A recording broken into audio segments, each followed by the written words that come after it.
hope everyone is doing all right this morning. Throat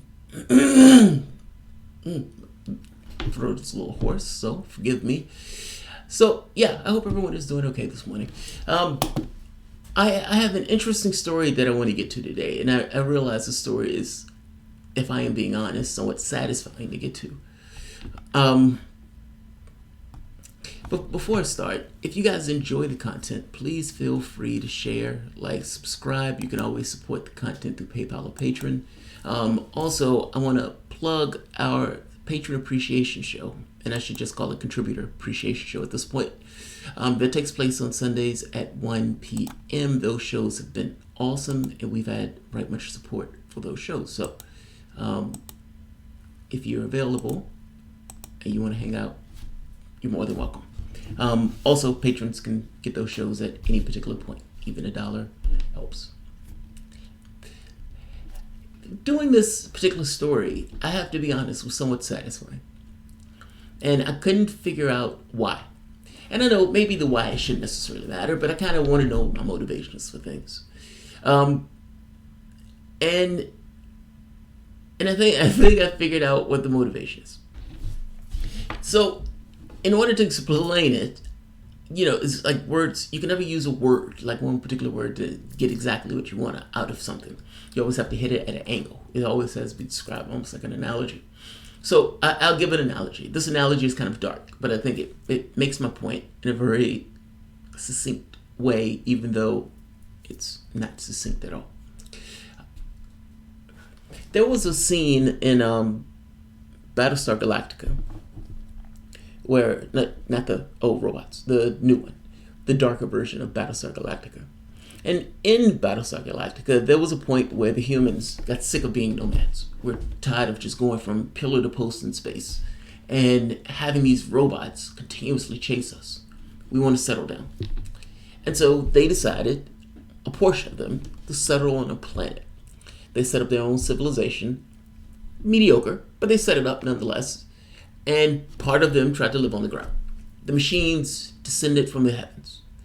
And they were no match at this point. And they weren't necessarily enslaved, but there was a client state over top of their state. It was almost like running it like a viceroy. And the puppet government on the planet, for the most part, just did whatever it told them to do.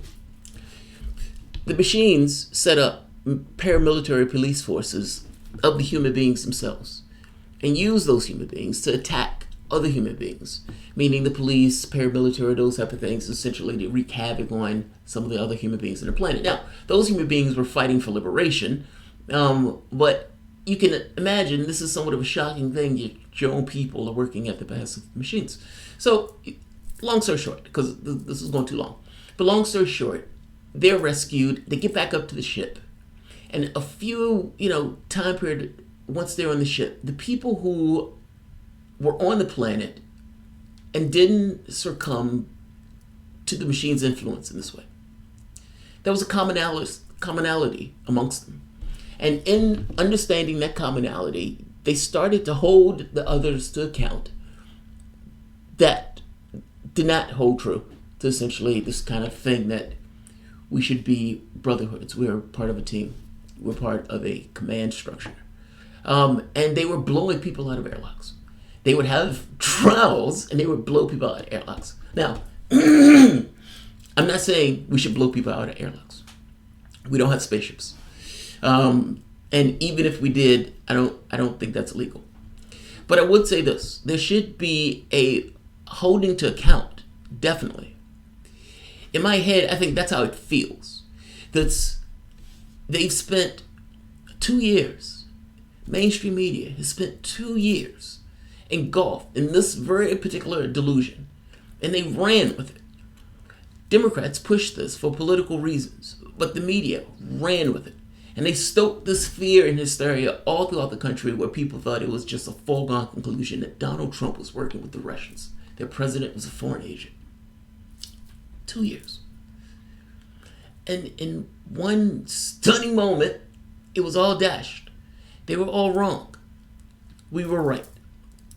And the question needs to come up on, why were you guys wrong? Why were you so continuously wrong? How do you have all of this hysteria that takes place for 2 years in this way? Shouldn't there be some coming to account of why the fuck up? And I say this because there's never an accountability of sorts. You had weapons of mass destruction in Iraq, where the mainstream media essentially pushed the narrative of the Bush administration uncritically, leading the country into a war, ending up with the deaths of over 1 million people. Not to mention, what the Middle East is today is an example of what the Bush administration has set into motion. There should be an accountability of sorts. This is weapons of mass destruction in Iraq, but in a more sad form. And even lefty media wasn't necessarily immune to going on this bandwagon. I think the satisfaction, to some degree, that I get doing this is from, I was right. That's the first point. And the second point, you were wrong in a politically motivated way. And from the standpoint of the left, in a way that adversely affected the left.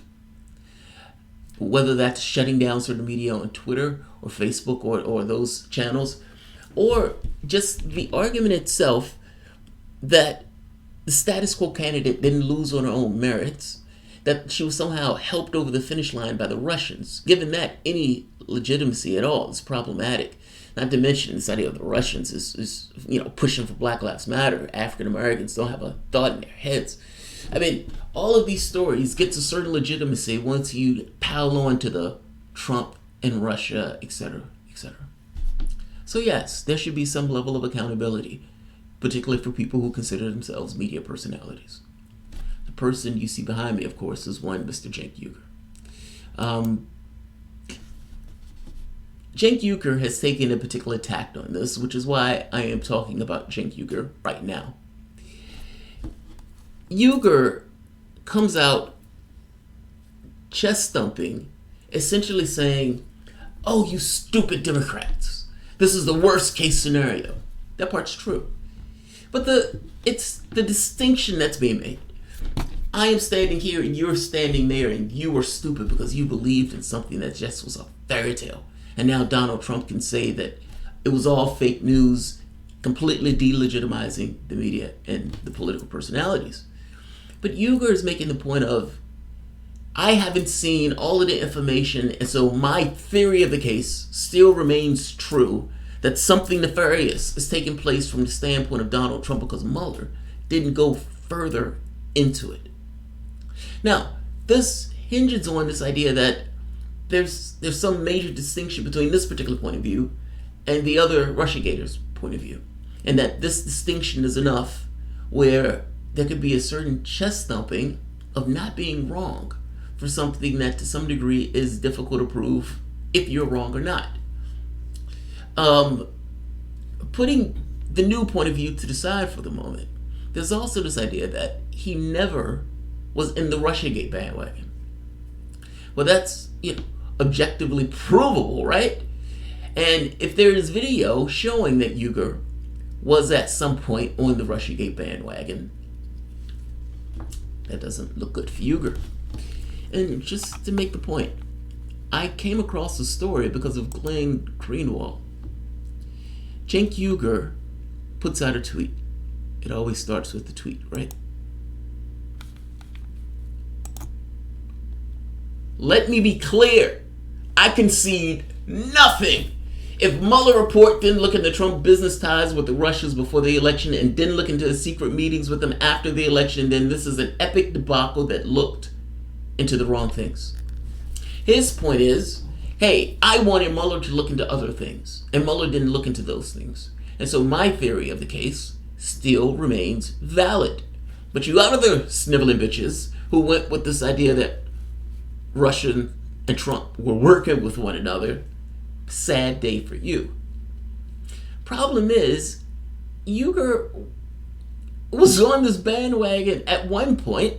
I understand if he wants to make the case that he changed at some point, but at the very least, let's be clear that I would make the point that Ugyur was on the bandwagon at some point. So let's start off with how this began and that resounding booming tweet was tethered to this. Went on national TV and he said he fired James Comey to make sure he didn't do the Russia investigation. And if there's no collusion, then I guess he wasn't covering it up. He's just being weird. So I would understand that. But apparently I have a unique take on this because the Democrats, and based on the reaction today on television as well, apparently really thought that the collusion happened directly during the election, where Trump and the Russians were working together to steal the election from poor Hillary Clinton. So that has not been my contention on the Young Turks. I definitely think there is collusion, so I want to be absolutely clear about that. And for those of you who missed the other videos, I'll just quickly explain why and then talk about how the Democrats bungled this worse than anything you could possibly imagine. I think that the collusion happened both before and after. So what does that mean? That Trump has clearly been money laundering for the Russians for decades now. So that explains why Trump was in a panic once they started the investigation. So why is he doing obstruction if there's no collusion during the election? Because he knows, man, if you dig into my personal finances, you're going to find terrible, terrible things. That's why he never released his tax returns. That's why he was jittery and panicked about the He's gone into another conspiracy theory. He doesn't know that. Everything you just heard here, he doesn't know that. He's being resolute, declarative, this almost as if it's a flat fact. But he doesn't know that. Like, for example, assuming that, there's no other possible solution, or there's no other possible reason why Trump would behave a particular way. If you imagine for the moment that you're in politics, you're new to politics, you get into office, you get into office by a long shot, a magnificent long shot, and there's an investigation on you for something that you know never took place. In your head, is it possible that Donald Trump, when he said it's a witch hunt, really thought this is a witch hunt? And in thinking that this is a witch hunt, that the fix was in to get him, you would be panicky too if you thought they were trying to take you down in a coup. And fact of the matter is, they were trying to take him down in a coup. This was a go at the president.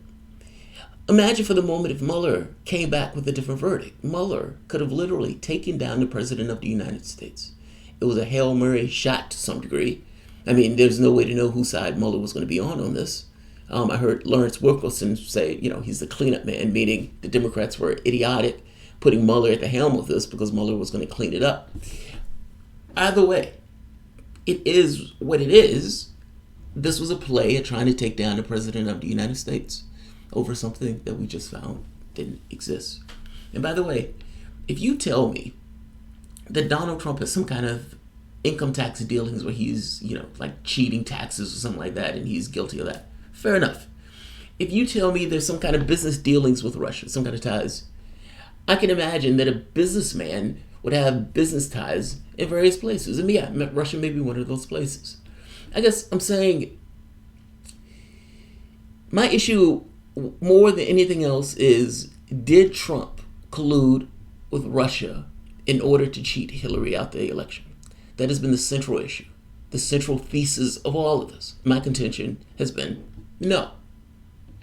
At least nothing that we've seen attested to that. Regardless of all of the narratives that's being spun, nothing that we've seen attested to it. Let's let him go a little bit further into this. But I think you've heard enough to kind of get the point that there is a distinction between us and them. My theory of this is unique and different from other people's. So the fact that this theory has fallen apart doesn't necessarily touch the fact that my theory is, is still intact, because Mueller didn't look into the areas to which I think he should have looked. Let's give that position. I want to get more to the position of the fact that you were part of the Russiagater stuff in the beginning of the Russiagater stuff. Your position might have slid over time once you realize, oh my God, there's nothing to this and I don't want to be caught flat-footed. But you work on TV, dude. So there's always footage. Take a look at this. Here's one right here. listen to the argument. Oh, damn. Oh, no, go back. All right. Listen to this argument. And I'm going to get clarification for this argument in another video because this is slightly vague, and I'll explain. In the beginning when he first came in, I'm like, I don't know. There's no way he's getting reelected. I said that from day one. I said Elizabeth Warren or anyone else would landslide him in 2020. That is a issue of policy, demographics, his incompetence, etc. That's a separate issue. But I said on day one, I didn't know if he was going to go the whole 4 years. I assumed he would. And then as I saw one mistake after another in the Russia story developing a little bit, I thought, oh my God, I think he's only going to last a year and a half. Now I'm moving the clock even further.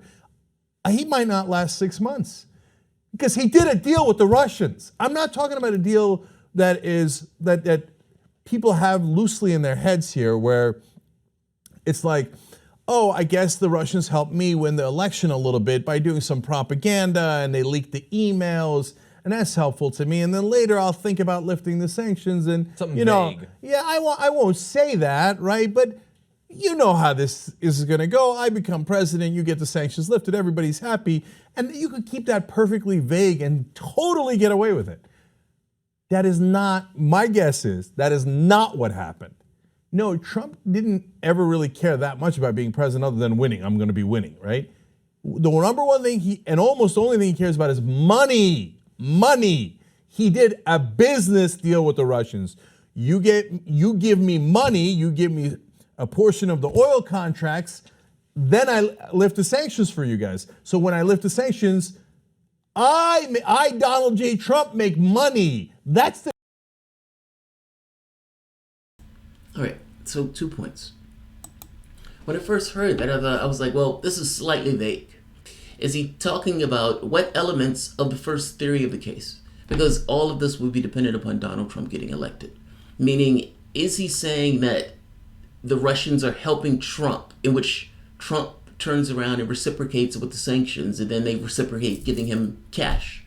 Meaning, the goal of getting him elected furthers Trump's getting money and Russia getting sanctions lifted.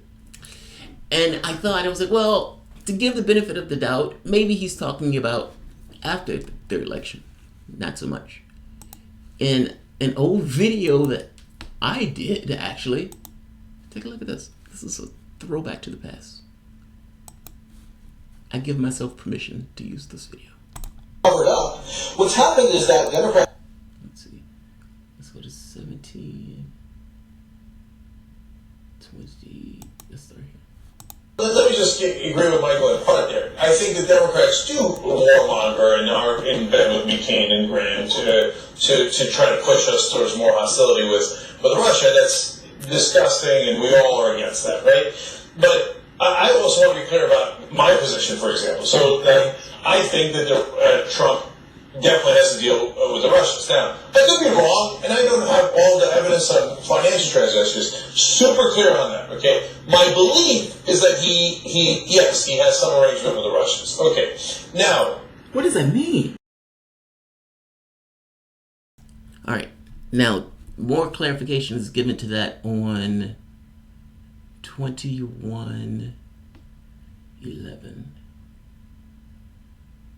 Let's go right here. What's happened is that Democrats and liberals have concocted this narrative where they make dealings with Russians to be somehow uniquely nefarious, and that's how they try to fuel this narrative of Trump's quote being in bed or having an arrangement with Russians. but okay, so this is we 100% disagree on this. What's the crux of the disagreement, though? The reason is because it is uniquely nefarious, literally, because it helps swing an election. So. Right there. That gives context to the other two statements. I could be wrong, but in both cases, it went to this thing of Trump has a deal with the Russians. Trump has a deal with the Russians. He's going to lift their sanctions. Trump's going to get cash. I don't know how he knows this, but he knows this. And this case, he adds to it because it helps swing an election. Meaning, the deal is nefarious because it helps swing an election. Like, I guess it adds context to the other two statements. That's my point. if you're going to make the case that says I was not in this camp of the Russiagaters, because I believe that this took place after the election, then you shouldn't use the argument that this helped swing an election. This was back in March 2017. And there's more. Here's another one. Michael Tracy. That awesome chat. Here's a segment from October 16, 2018, where Cenk Ugyur claims there's overwhelming and conclusive proof that the Trump campaign colluded with Russia during, not after, the 2016 election. Cenk, please engage honestly on this topic and don't try to whitewash the past 2 years. It's been 2 years. The story has been pushed for 2 years. 2 years isn't enough time for Cenk Ugyur to change his position, so fair enough. Everybody evolves. Michael Isikoff at one point backed away from the Russia thing himself. So fair enough. And if this is Cenk Uygur's new position, where I'm going to stake out a position that, at this point can never be proven, fair enough. There's no. It's not that I can say that it's not true. I don't know one way or the other whether or not it's true. And I'm not even in this camp. I don't even know if I care that much, only in the sense of this. We've spent 2.5 years where the media personalities has incessantly been telling us that the President of the United States is a foreign agent, and everything that has taken place is looked through the context of that lens. I've said that for over 2 years, that the entirety of this, the reality of this, has been shaped through what they call objectivity. It is objective to believe the President of the United States is a foreign agent. Therefore, everything that we say, do, get across is going to get across that he is somehow working with Vladimir Putin. Meanwhile, the President of the United States gets rid of one treaty after the next. Treaties that made us safer for decades, strips them away. This is not something that was in the interest of Russia. This is not something that they wanted yet. Nonetheless, those treaties are gone. This has nothing to do with the arming in the Ukraine. All of these things take place in the media for the most part, turns a blind eye to these things, even though it goes against their narrative. It doesn't particularly matter. Yes, Cenk Uygur is part of the narrative. That's the point. Cenk Uygur trying to whitewash the stuff now is somewhat laughable. If you change your position, fair enough. Fair enough. But let's be honest, that it was indeed a change of position. So, in my showing data to back up, this person was part of the group that was pushing the Russiagater stuff. That's my good deed for today. It just bugs me, that's all. They went so far as to say it is a conspiracy theory to not believe this. And when we make the basic point, prove it. Give me something to prove it. I don't have any great affinity for Donald Trump in this case. If you find something that shows some kind of clear link between these things, then fair enough. But you do have to prove it. Innuendo is not the same thing as giving evidence attesting to the fact.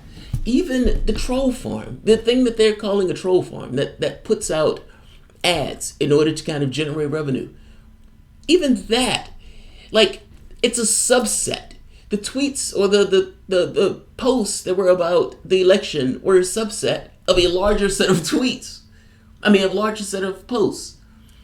And from the context of somebody who's trying to maximize their profit, as somebody that does a political show, during political climates, my show gets more traffic.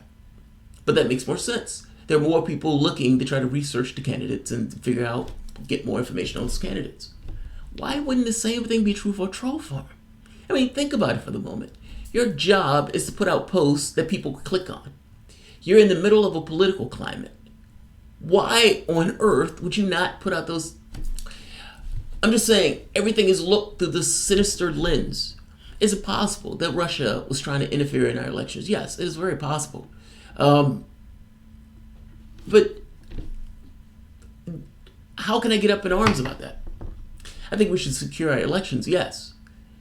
But the rhetoric that has been taking place, that has been pushed in these terms, has been dangerous.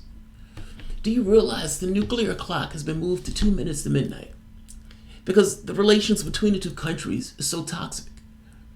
And it's toxic to some degree because of what the media has been pumping out for 2 years. Denigrating. It's not even, communism. It's the Russians. It's the speech, the people themselves, the race itself, the culture itself. I mean, it's just disturbing, that's all. Desmond is amazing. Hey Jamarl, see you tonight. Tee-hee, my mom is making special K cookies. My mom is making special K cookies. That's funny. Save me some of those special K cookies. I'm just saying. Puff, puff, pass. Puff, puff, pass. Jonathan Martin, I'm very curious to me that many lefties are having so much fun with this. What's so curious about it? Like, I mean, honestly, for the last 2 years or more, the larger society has said that us misfits were wrong because we were questioning what they were saying as if what they were saying was a word of God. And our only point to this was, you don't know what you're saying. You're accusing him of something based off of, even McCabe. Like, Aaron Matei kind of made this point that when you read McCabe's book, McCabe is not using any kind of special intelligence in order to spy on Trump. He is using like social media or the things that Trump says and this type of stuff. Like, they spied on a candidate, meaning the other party spied on a candidate as that candidate was running in a race. I swear to God, if roles were reversed and there was a Republican that was doing that, people's heads would have exploded. People's heads would have exploded. They look at the Democrats and they say, no, they wouldn't do that. They wouldn't do that. They believe Donald Trump is a complete menace to society and that he is going to end the world as we know it. But no, they wouldn't push their authority in order to hedge their bets and do what they can to the degree that they can in order to stop him from getting to his goal. They wouldn't do that at all. I mean, come on, they're Democrats. Charles Calvin, even Bernie pushed Russian narrative. I know. I did not support him in that. I did not support him in that at all. Yeah, that's unfortunate. That is indeed unfortunate. Let's do this. Let's put this here. Yeah, that's unfortunate. Yeah, Bernie isn't perfect. That's right. Nobody's perfect. Ian Fowler, actual lefties have been pissed off that focus was put on collusion for the last 2 years instead of robbery. Yes, that was committed in the primaries. That's the other thing, right? Like, I remember watching a video from Cenk where he said if Trump tries to stop the Mueller investigation, people need to get out of their houses. It's like, throw your body on the lawn. And it's like, when they were cheating Sanders, there was none of that. Not just none of that. You took the courageous, brave action and told your entire network to vote for Hillary Clinton. Talk about losing political capital. But, here's what it is. She lost. And that loss was brought forth opportunity. The problem here is her last parting shot. You can read the book Shattered. I've read it here multiple times. Her last parting shot was to insinuate that Donald Trump was working with the Russians in order to cheat her out of the election. That was her last political parting shot of her leaving. The Clintons walking out of the door, stinking up the place as they leave. And the media bit and ran with it. They hated Donald Trump's guts. And so for them, I would imagine what they thought they were being objective, missing the point that there is no such thing as objectivity. I mean, ultimately, your feelings guide where you go. And this narrative of a president that's somehow working with the Kremlin is sexy from a media standpoint. It gets asses in seats. From the standpoint of the media personalities themselves that hate Donald Trump's guts, you can imagine that one story after the next kind of just writes itself. It probably soothes them. It feels good to punch the president. I would imagine that's true. From the standpoint of the Democratic Party, I don't know why anyone took the Democratic Party seriously on this issue any more than they would take the Republican Party seriously on the issue. Meaning, in the same way that the Democrats have been going after Trump and some of the stuff have been utter nonsense. In one case, we must protect the whistleblowers. We must protect the whistleblowers. Well, simultaneously having Obama going after one whistleblower after the next. The hypocrisy was disgusting. It was utterly disgusting. And yet, it didn't stop. The hypocrisy. I think the problem with living too long or living more than, let's say, 8 years is that you get to see the reversal and the flip. And it makes you cynical of the political process. Honestly, it does. It makes you cynical of the political process. I don't know.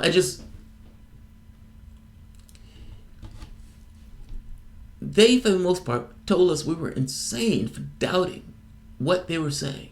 And they were utterly wrong. That's like, certainly you can understand this feeling of vindication that's associated with just being a human being. I mean, come on. There are hundreds of hours that contradict Cenk's excuses. Trying to take the position Cenk has is dumb and crazy. Watch for super clip videos that contradict what he said in his own words. That's the weird part, right? Right? It's like, what? It makes sense to say, yeah, my position on this evolved. What's wrong with that statement? I don't understand what's wrong with that statement. I did. I did. I read it. Let's see. Unless there was another one. Kills for a living. Will YouTube, Facebook, and Twitter ban TYT, CYN, and MSNBC since they produce the conspiracy theory videos? Yes. We all know that answer. Oh, God, I love that. Right? You guys, for 2 years, was peddling Alex Jones level conspiracy theory stuff. Like one story after the next that came out was fruit from a poisonous tree. And by the way, this obstruction stuff. If it was you, think about it for the moment. If it was you, you get into office and there's a witch hunt after you for something you know you didn't do. Now, you might have had some other financial dealings and that's just stuff, yeah, I don't want to be looking into that. But you know what they're telling you did, you know you didn't do, and you know this is a witch hunt. Wouldn't you be somewhat cynical of this process? Would you automatically trust that what's taking place in the political sense, this bureaucratic, juggernaut of a special prosecutor is going to be honest and fair? Because whatever they say is going to seal your fate as a president. Nobody wants to be under that level of scrutiny and having one person, for the most part, decide whether or not that person is going to be indicted, impeached, or damn near prosecuted. Just saying. I can imagine somebody being a bit edgy on that and leaning on various elements to try to not allow that. Here's the catch, and here's the hypocrisy of this. He also knows that the people who were looking into him were also instrumental in letting Hillary Clinton walk when he knows she should not have walked. Meaning it looks like the fix is in. That's my point. Having Mueller in and of itself is an attack on the presidency. Because understand again, if Mueller comes back with a certain damning proclamation, Trump's presidency would be toast. Like, this is big league politics in a real way. I mean, you must understand, this Trump-Russia stuff was politics. It was a political stunt on the American population. And think about all of the things for the last 2 years that we haven't talked about. Like Sanders trying to get his stuff through where he can try to make this kind of focal point. Gets, pushed to the side because he has to beat his own base with the Russiagate stuff. Like, it's utter nonsense. It's utter nonsense. But that's what we've been stuck with for the last 2 years. I honestly believe that we were stuck with it for that very specific point of not having those conversations. Pancho Villa, holy black gringo, would like some cocaine tacos. I don't do cocaine. I don't like cocaine. I've never tried cocaine, so I don't know. But speed is not usually the thing that I need. But I appreciate that if you were buying, let's see, GMick56, thank you GMick56, Gabriel Ittersman, keep on it. Lots of unexplored details like FireEye, CrowdStrike manufactured Russia hacks in Georgia, Ukraine before lying for the DNC. Yes, this is what I mean. Like this, I'm sorry, this stinks. Media looks at the Democratic Party and think that they're completely incapable of doing those things. It's like I rub shoulders with these guys. There's no way these guys will do these things. These guys are ordering fucking airstrikes in other countries. They're voting on killing people abroad, and you're asking this question. You know, toppling governments, and they make it like no, they would never do something. They would try to ensure that they will remain in power. They would never do that at all. I don't believe that. I'm not that trusting. I'm just saying. And I gotta be honest. I defy anybody to look at that Comey speech. And I know in me saying that there are going to be people who look at the Comey speech and say, nothing to see here, folks. I defy anybody to look at that Comey speech and listen to him detail one sin after the next. Things that would get ordinary people prosecuted. And he gets to listing all of these sins and he says, nothing to see here, folks. And then takes it an extra step of ridiculousness, saying no reasonable prosecutor would bring this case. Now, we know that Comey was being pushed. Now, you can say the degree to which he's being pushed, it's somewhat of a question mark, because you would imagine that if Comey made a choice, he would have a hard time coming out saying, I made this choice because I was being pushed by the ruler. Nobody would say that. Now, when he does come out and say, well, she tried to push me to talk about the case from the standpoint of the Hillary Clinton campaign. This is not a criminal matter. We don't do criminal matters. We do criminal prosecutions. We are doing an investigation. Is it possible that he was being pushed further? I would say yes. Problem is, we have no idea. It's a black spot. But we do know that, at least to that degree, he was being pushed. I guess my point is this. When you look at this stuff, you figure out, you're like, how on earth did Clinton get off? And this is not me, being on this fetish for locking people up. We have far too many people in our jails. There's somewhat of a fairness issue here in regards to the American justice system, where you can have a prosecutor run this case. Now, if for Donald Trump's case, they had a special prosecutor. For Hillary Clinton, the Obama team kept it in-house and had their attorney general to preside over this case. They didn't allow the same thing to be true for Donald Trump. I guess I want to show the hypocrisies in these arguments. In one case, Joanne Reed goes into another conspiracy theory saying, there seems to be something, going on here with regards to this case. Like, that the findings of Mueller was somehow, there's something shady in this. There's some kind of cover-up that's taking place. She went into full-blown another conspiracy theory, like a fish leaping out of one fishbowl into another.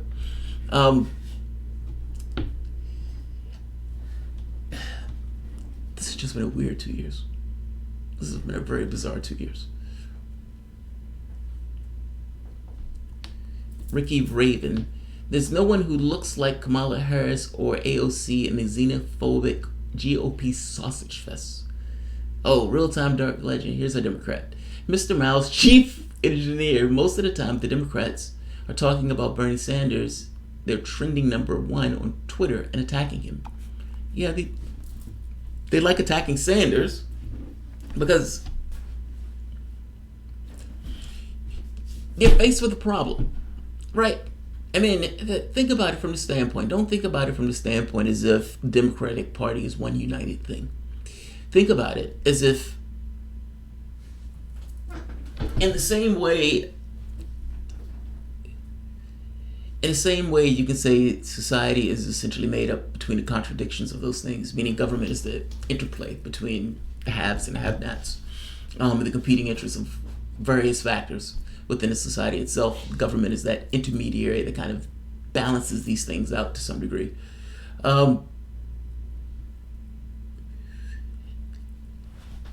Subsets of the larger argument take place.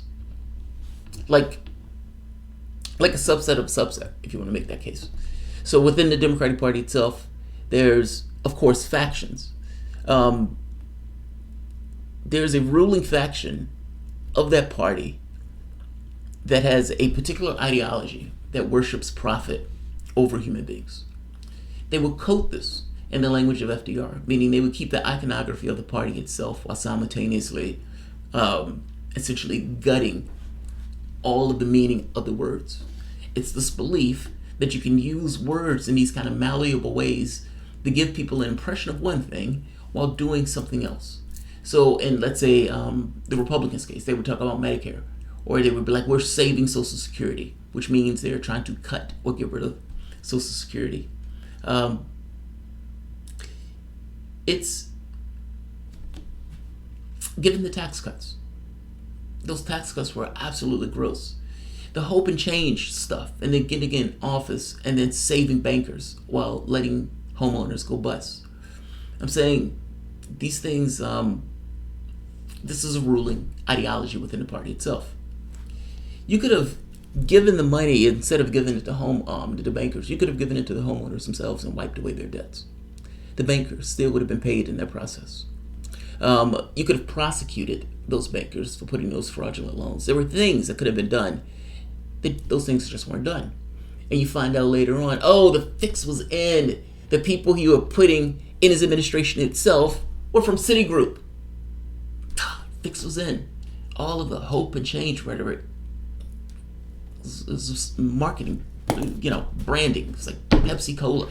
It's like, hey, here's this bottle of Pepsi Cola, and you have all of these things jumping around and singing, these scantily clad women shaking their jugs and all this other stuff. But all of this is the face on sugar and syrup. Yeah, sugar, syrup, water. That's it. Just saying. Just saying. Thoughts on Lindsey Graham press conference. Look like Trump is going after Obama figures that has infrastructure to do so. Well, they're still investigating Clinton, right? Like, that investigation is still going. I mean, it's going on behind the scenes. Nobody's really paying attention to it. Lisa Page testimony was released where Lisa Page was saying they did try to go to the FBI, to the Justice Department, but the Justice Department wouldn't accept this idea of negligence. Loretta Lynch said she was going to pretty much accept what Comey comes up with, but in this case, we hear that's not really true. Now, you can imagine that not everything takes place in front of a camera. So, of course, there's going to be times where Comey is behind the scenes. Of course, there are going to be times where Comey is talking to Loretta Lynch. Nobody knows what the hell they're talking about. They're trying to manage the situation in which they're kind of making it look a particular way for the world to make sure that it's acceptable to, the public itself. But Comey would never come out and say it if it did take place. It's just, I gotta be honest, that was a shocking thing for me. Like I've never seen that before, not that brazen. Where it's like, you just told me that person is guilty of sin. And not just told me that the person is guilty of sin. The WikiLeaks documents has it available for the entire world to see that they're guilty of sin. And they walk. This is amazing. Utterly amazing. Thoughts on Lindsey Graham press conference. Looks like Trump is going after Obama figures and has the infrastructure to do so. Well, I am all for corruption. People going after corruption. If that is Donald Trump going after corruption and it's not a political witch hunt, God bless. God bless. You spent 3 years investigating Trump for something that didn't exist.